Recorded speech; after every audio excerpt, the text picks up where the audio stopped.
What is up, guys? Welcome on back to TK's Garage. And we don't talk a lot about Nissan here, but there's a move going on in the automotive industry that I think is kind of a quiet takeover. Let's discuss. For the longest time. Whoa. For the longest Yo, Percocet, Miley Percocet, Percocet, Miley Percocet, Percocet, got it represent. Welcome on back to TK's Garage. And in today's video, we're talking about news that dropped earlier this month in August, almost a week ago, where basically Honda has entered into a partnership or a technology sharing agreement with Nissan and Mitsubishi. Now, Mitsubishi's been in trouble for a while. Nissan is definitely in trouble now after missing 99% of their profit year over year. That is like bankruptcy level, like just so bad.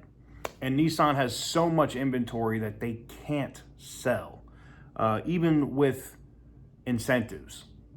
So unfortunately, there's not enough baby mamas out there trying to get the hood Hellcat down the road with those Altimas.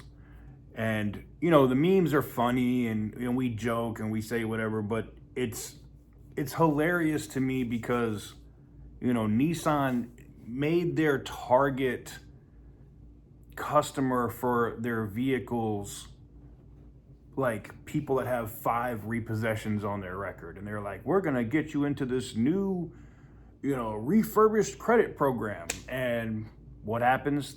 The cars end up getting repoed again. They end up going through auction for nothing. They have CVT transmissions. They're unreliable. They're crap. And it's not all of them. It's just those, select vehicles. The Versa is a little crap car, but it's affordable, right? That's the one thing Nissan had going for it. But with the increasing in pricing and all the other crap they have going on, and they're not able to finance the customers they used to be able to finance just a year or two ago. So what does that mean? They're sitting on inventory. They can't sell it. Well, I saw this over at Motor One.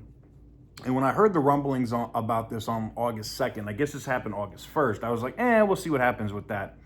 But I like what came out. So Carlos Goen, if you don't know who that is, used to be the CEO and president over there at Nissan. And also, I believe, was on the board at Renault. Needless to say, he was Carlos Tavares at Stellantis before Carlos Tavares, who would just cut everything, cut prices, cut money. He was just an out-and-out scumbag. Well, come to find out, he was misappropriating funds, got charged in Japan, and now he's hiding his ass in Lebanon because he's just an overall scumbag. Anyways,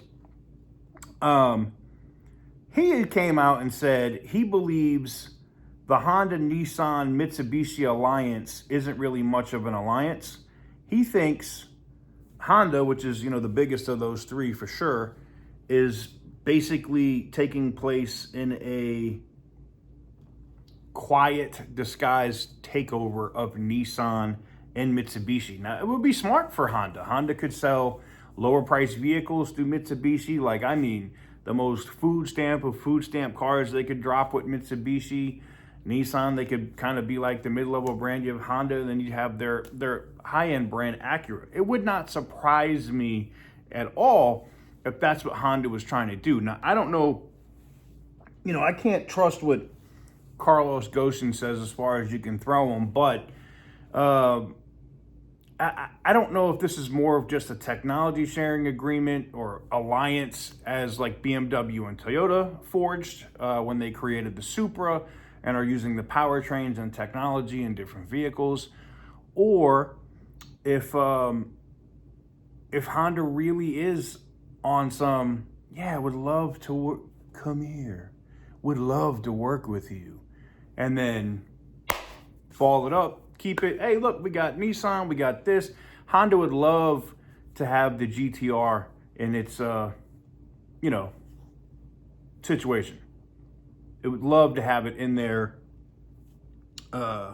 portfolio.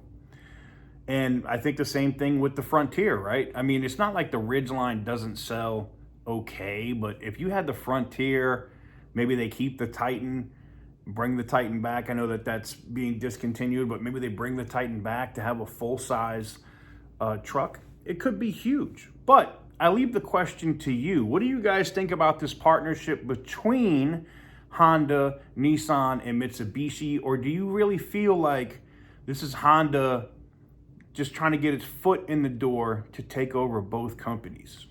Let's discuss in the comments. See you guys on the next one.